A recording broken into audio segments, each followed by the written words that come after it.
everyone, and welcome to Shift Your Machine Learning Model into Overdrive with AWS DeepRacer Analysis Tool. My name is Doni Prakoso. I'm a Senior Developer Advocate for AWS, and I'm super thrilled to share a few tips and techniques to take your reinforcement learning model for DeepRacer to get it to the next level. So this is a level 300 session, and hopefully you've had experience with DeepRacer. This session will assume that you have prior knowledge building with AWS, especially building reinforcement learning model and train and evaluated AWS DeepRacer model. If you do, then this session is just perfect for you. And we genuinely hope that after this session, you can take this knowledge to upgrade your model to get yourself into the leaderboard for prizes and glory. All right, let's get started. This is the structure for today's session. We're going to briefly walk through what's new for DeepRacer in 2021. Then we will do a quick refresher on reward function before we go to discuss various reward functions tips and techniques to improve your model. And we won't stop there, as we will discuss how to interpret training graph, and lastly, using log analysis to analyze training logs and models to get insight. Before we begin, some exciting announcement about this year's racing season. First of all, the AWS DeepRacer Leagues in 2021 will introduce Open and Pro Racing Division. The Open Division is where all racers begin their ML journey. Racers can earn their way into the Pro Division each month by finishing in the top 10% of time trial results. The new racing divisions include 5 times as many opportunities for racers for all skill levels to win prizes and recognition for participation and performance. Participating in Open and Pro Division races can earn you new digital rewards. Open Division rewards participation each month with new vehicle customizations and other rewards. And the Pro Division celebrates competition and accomplishment with DeepRacer merchandise, DeepRacer Evo cars, exclusive prizes, and qualification to the Championship Cup at reInvent 2021. In addition to that, pro racers can also participate in special events with partners such as Formula One with special rewards and guests. Hopefully, these new features excite you as you have more opportunities to win prizes and recognition for participation and also performance. And next, we're going to review some reward function tips and techniques to help you improve your reward functions and have a better model. Just a quick little reminder, here's a really basic reward function, and this is the default reward function to reward the agent to follow the center line. The input parameters are submitted as a Python dictionary, and we see that in the first line of the function. The next line shows how to use the parameters, and you could see in this particular example here, we use 2 of those parameters. One is the track width, and the other one is the distance from the center. And the following lines is the logic on how you like to incentivize your agent by structuring the reward or penalty. And lastly, it will return the reward. As mentioned earlier in this session, we're going to look into a few techniques on how to improve our reward function, including how we can use the parameters. Now, to see the list of all parameters available for you to use in the reward function, you can go to the AWS DeepRacer documentation.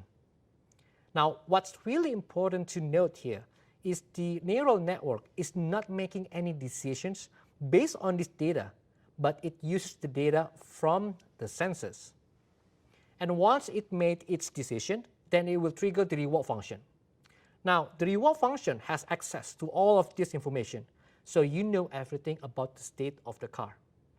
And this information is provided so you could reward the neural network for the decision it has made. So what we're going to do in this session is to go through a couple of these parameters. And remember, some of the variables will be available depending on which race format you choose. So one of the most useful parameters is the steps. And just reiterating what a step is a single iteration of the loop. Steps is most often overlooked, but when combined with other parameter, which is progress, it becomes an easy way and significant enough to structure the reward for your model for getting further along the track for the same amount of time. So this is how it works. When the neural network receives the image as the state, it makes a decision and performs that respective action.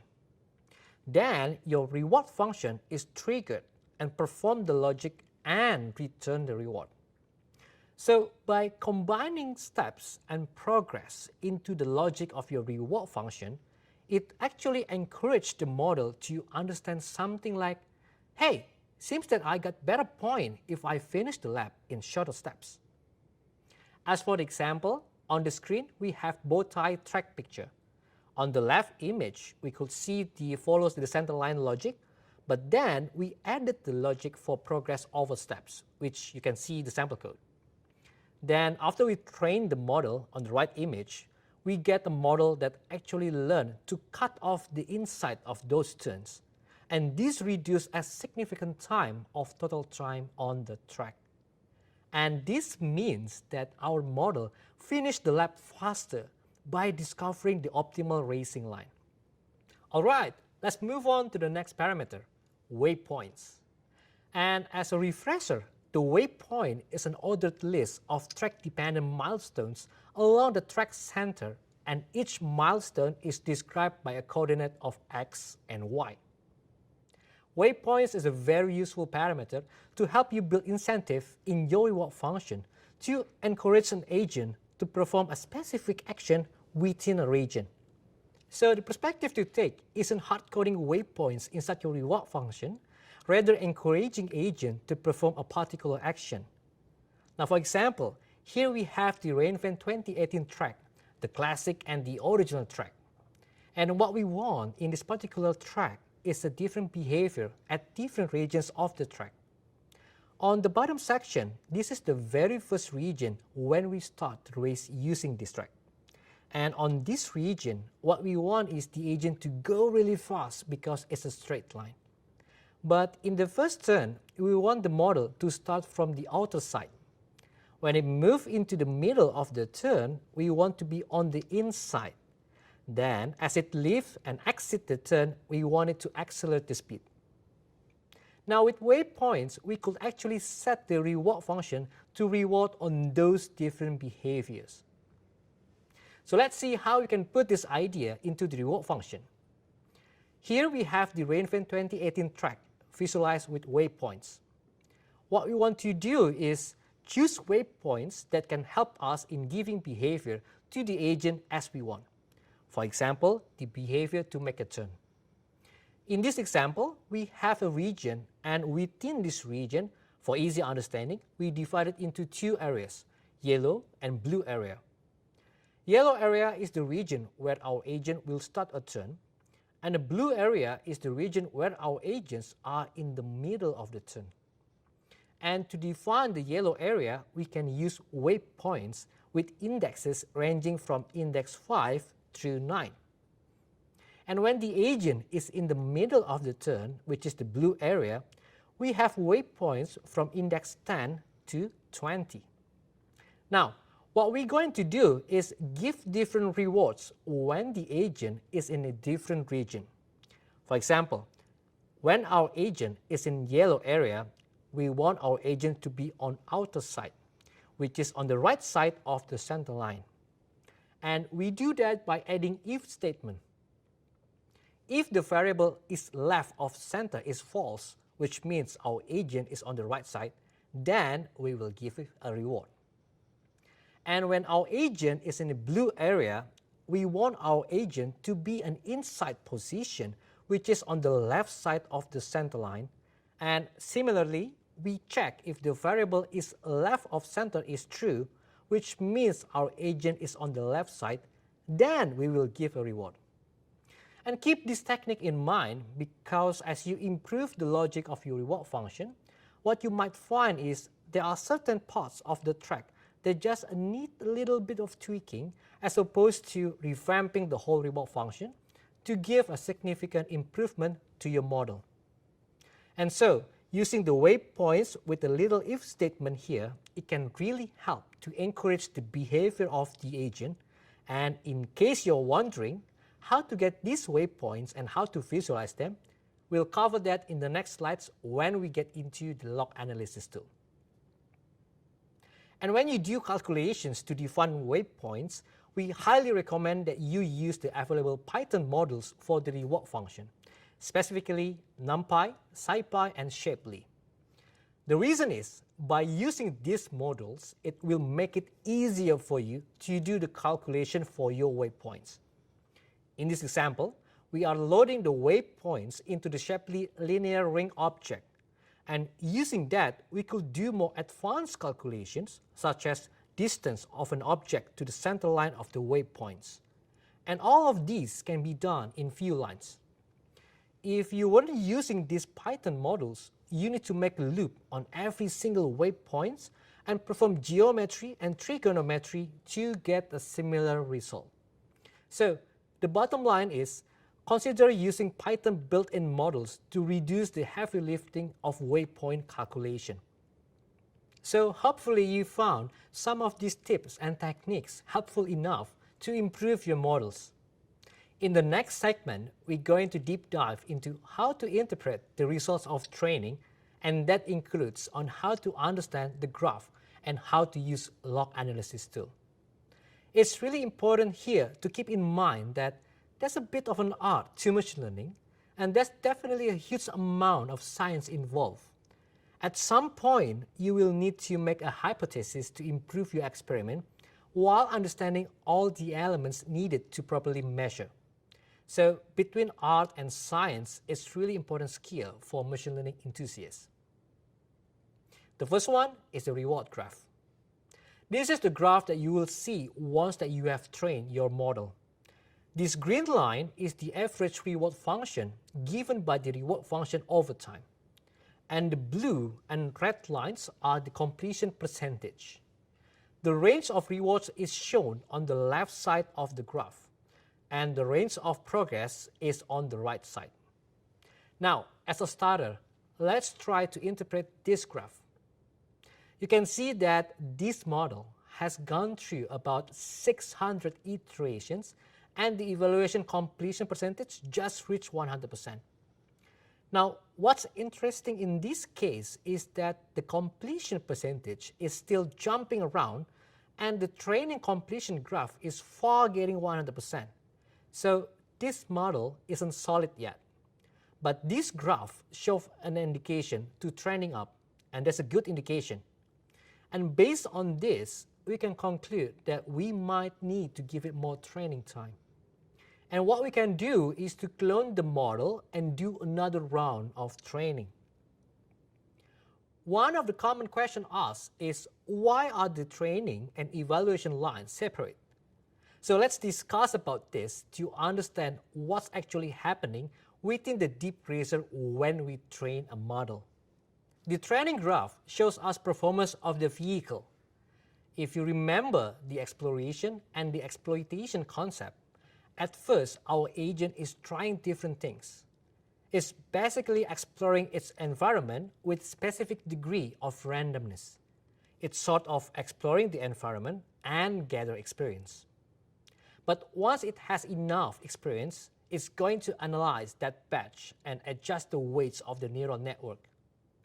But while it's in the background, the environments are freed up, and during the evaluation, our model is not doing exploration, but more to exploitation, and is trying to maximize the reward based on knowledge it has learned. So during the evaluation, it's not going to try random things, and basically trying to be more perform with what it already knows. For that reason, we often see the evaluation graph have a tendency to go higher than the training graph. Now during the evaluation, it's literally trying to exploit what it's already learned based on the experience collected. So that's why those two graphs are separate. Let's review another example. In this graph, we can see that the percentage completion is only around 15%, and iteration is already running more than 6,000. And the reward function is seen jumping all over the place, but does not show an uptrend. At this point, we know that it's not a good sign. Looking at this graph, one of the most likely reward function is not giving the reward, which can help the model to get better. In this case, it's a good idea to revamp the function and just build it from scratch. Let's talk about overfitting. In machine learning, overfitting or overtraining is really an important concept to understand. The underlying problem is that the neural network learns everything in the given training dataset, but cannot take anything else. Now, the problem is if you use the model and pass an input that may be close to the dataset, it might give you a far-off answer and basically make it useless for anything, except for the data that was already trained on with AWS DeepRacer. This normally comes when our model is overtrained. And in DeepRacer context, it's trained on a specific track for too long. A good model should actually be picking out the features of the road. It should be looking at the center line and the side lines. If those lines are going to the left, it will turn the wheels to the left. But what happens if it's overtrained is it might actually pick out something else. For example, if the agent is at the same spot, it will have more information such as the background angle, how the wall looks like, and the pattern of the grass. So it will turn left.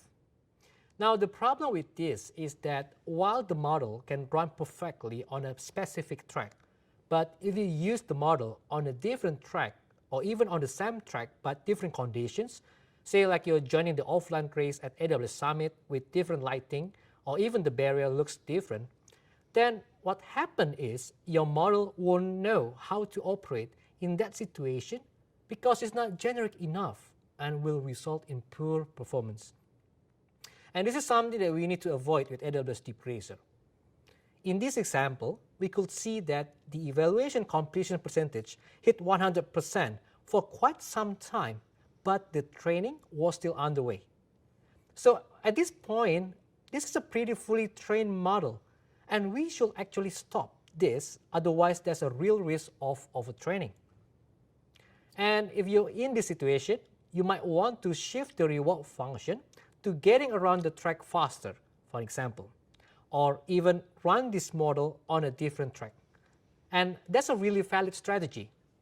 And the point is to force the model to learn how to operate on the features of the road. So lots of developers are focusing on hyperparameters, even when they're just getting started with AWS DeepRacer. Now, the thing about the hyperparameters is the default configurations are really just fine. We put a lot of thought and has gone trial and error to finally arrive to the default configuration that you see on the console. So if you're just getting started, please focus on the reward function as this is the most critical aspect as opposed to hyperparameters. And eventually, as you progress forward in your journey, you will eventually need to adjust your hyperparameters. In this particular graph, we see the training graph in the reward function sort of spiking up and down, and it might be a sign that maybe the learning rate is actually too high. The learning rate controls how much a gradient descent or ascent update contributes to the network weights. So in this case, it might actually make sense to post-training and start up again with a lower learning rate. Hopefully you got a good sense of how to interpret those training graphs from the console. For most of the cases, training graph already provide us with a quick insight on what to do to improve our model if anything goes wrong. But for some other cases, you might want to deep dive more into the process to reveal how your model performs during the training and evaluation, and to pull out that information and gain more insights. And that's where we need to actually dive into the training logs using the log analysis tool. So the training logs is available for you to download, and here's an example of a single log entry. Typically in the log files, you'll find thousands of lines like this. Just a quick reminder about the episode and step. Episode is a period in which the vehicle starts from a given starting point and ends up completing the track or going off the track. And step corresponds to an action taken by the agent following the current policy. It's executing the decision of which action, and then your reward function is running. So in this particular example, you could see that the episode numbers is 619 and the step numbers is 44. And the car was at this specific X and Y coordinate, plus a variety of other information such as the steering angle, action taken, reward, and other extra information. So now you have the idea that you could basically process these logs and pull out all kind of insights. And to do this, you can use log analysis tool, and it's available at this link in GitHub repo. So let's jump into a quick demo to show you how you can start using the log analysis tool. In this quick demo, we will show you how you can get started with the log analysis tool. To get the Jupyter Notebook file and also source code for helper functions, you can clone this repo on GitHub. And inside the log analysis folder, you will find the Jupyter Notebook file, which is the main notebook for doing log analysis. To run this Jupyter Notebook, you need to have the Jupyter installed on your laptop or development environment. Another way to run Jupyter Notebook is to use a notebook instance from SageMaker. But in this demo, I'm using a notebook on a remote development machine and access it from my laptop. The first step is I need to clone this repo. And once it's done, I need to start the Jupyter server and access it from my browser. The original Jupyter Notebooks looks like this. And depending on your environment settings, you may have installed the requirements required by this notebook. And you just need to run all the routines in the notebook. If you don't have all the requirements yet, then you need to install all the required libraries. So let me switch to another notebook to show you how you can install all the requirements. This is the notebook that I've modified. And this line shows how you can install all the requirements within this notebook itself. And for your note, this is the Python and the pip version that I use. Once you've finished installing the requirements, the next step is you need to make sure you have sufficient role and permissions to run all operations in this notebook. After you confirm that you have the required role, then the next step is to configure the permissions. There are two permissions required by this notebook. The first is to get access to Amazon S3, and the other one is to access DeepRacer. At this point, you have everything needed to do log analysis. To start the analysis, you need to specify the name of the model you want to analyze. And to get the name of this model, you can go to the Your Models page in the DeepRacer console. Once you have defined the model name, then in this section, the notebook is trying to download all the relevant logs. It will then extract and filter only the files that are needed. Then you can start running each cell to get the results for each analysis. For example, you can see the waypoints for the track which you train or currently training for this model, or scatter plot for the reward function, to heat maps for reward distribution of the tracks that you are using. Simply put, this notebook is a very handy tool and comes packed with tons of information to help you understand each operation. Okay, now let's review some of the main features of this notebook. One of the best things about this notebook is it makes very easy to visualize the track and the waypoints like what you see on the screen. This is the Rainevent 2019 Championship Cup, and we could see all the waypoints between 0 and 153. And we could see on this track that the waypoints are fairly close together, and other tracks might have different characteristics, such as the waypoints probably are distant from one to another. So visualizing the waypoints using the notebook definitely helps to understand the waypoints and how to use them in our reward function. As we see earlier on how to use the waypoints to increase behavior for some certain regions of the track. One thing that you should know about the notebook is that it actually groups those episodes together because there are many of them. It might be hard to visualize with all those points, So it groups them into iterations groups of 20. This value is configurable, and all it does is to make it a little bit easier for you to look at the graph. This notebook not only gives you the basic information, but also more detailed information for a specific process. For example, this is the mean reward graph, which is the equivalent of the green line that we see in the console graph. But we also have this additional information available to us, and we can visualize the deviation reward and the scatter plot because we literally have access to the raw data.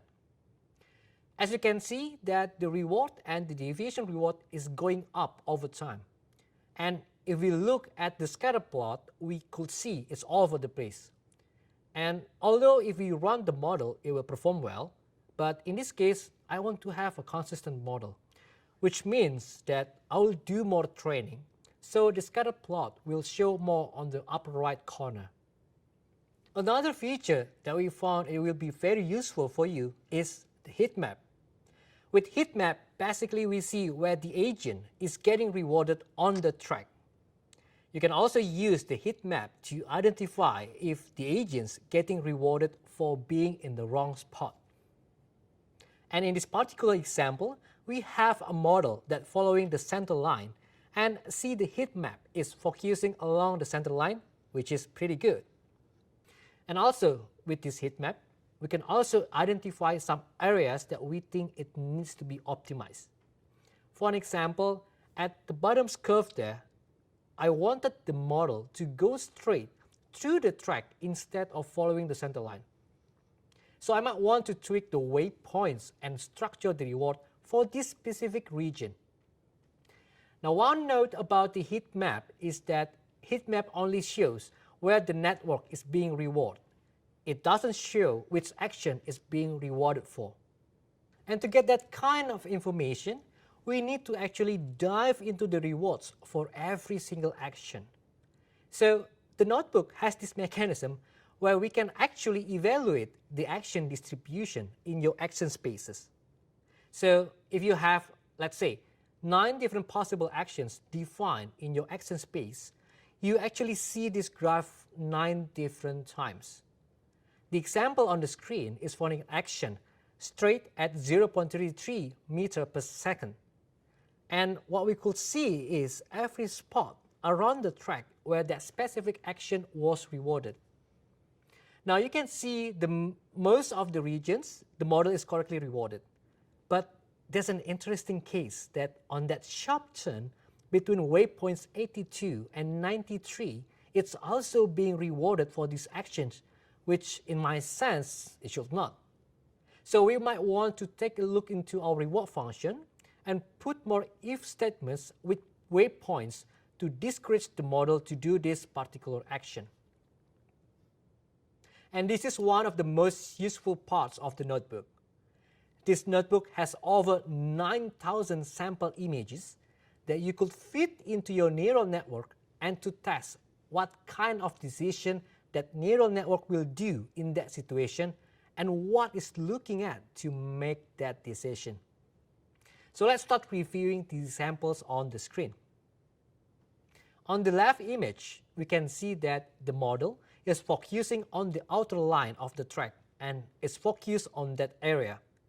You could see that the heat map is really bright. So in this situation, the neural net will go to that outer line and make a turn to the left. For the middle one, it's clear that the model doesn't see or focusing on anything specific. So in this case, I'm certain that our model needs more training time. And for the right image, it's a good example of overtrained model.